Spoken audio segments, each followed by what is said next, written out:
Visa 10 zaidi vimeripotiwa leo, 9 kati ya 10 vikipatikana katika kaunti ya Mombasa, huku kimoja kikipatikana katika eneo la Kawangware jijini Nairobi. Katibu mratibu katika Wizara ya Afya Mercy Mwangangi amewaomba Wakenya kutowatenga waliopona virusi hivyo. Tony Mwirigi anatufungulia jamvi la upeo wa TV47.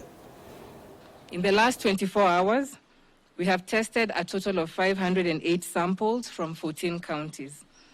Out of this number, 10 tested positive for coronavirus, and of these, 9 are from Mombasa and 1 from Nairobi. Ndiyo taarifa iliyotolewa leo na Wizara ya Afya, idadi hii ikionyesha visa katika kaunti ya Mombasa vikizidi kuongezeka na kufikia 106. We are also urging Mombasa County residents to rededicate themselves in this fight and support the county government of Mombasa and national government in helping to contain this virus. Visa vya hapo mwanzo kuanzia tarehe 13 Machi mwaka huu vilionyesha waliopatikana na virusi hivi kuwa raia waliosafiri kutoka mataifa ya kigeni. Wizara ya Afya inasema kuwa mambo yamebadilika na sasa maambukizi ni ya ndani kwa ndani. And it is important that I emphasize at this point that indeed from the data that we are synthesizing, we are noting that in the beginning of this scourge, we had most of the cases being imported cases, but right now the tables have turned and most of our cases are coming from local transmission within our communities. Watu 129 wakiwa wamepona virusi vya corona kufikia sasa. Katibu mratibu katika Wizara ya Afya Mercy Mwangangi ameomba Wakenya kutowatenga wale waliopona. While we celebrate these recoveries, we are disturbed that reintegration has not been easy for these people.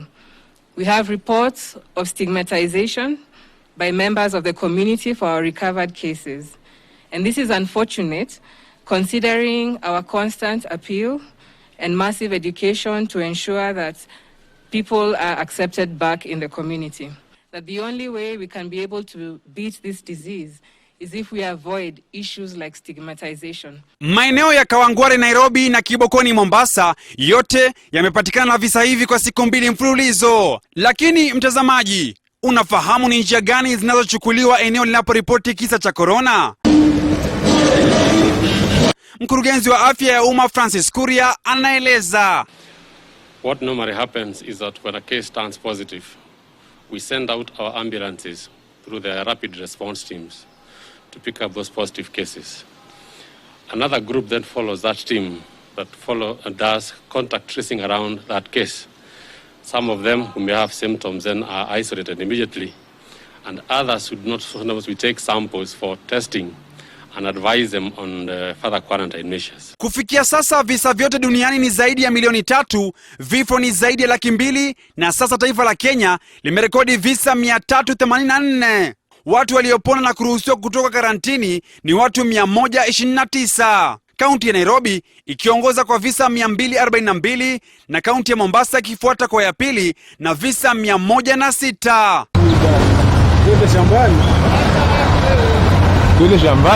Nikiripotia TV47 kutoka Nairobi, mimi ni Tony Mwirigi.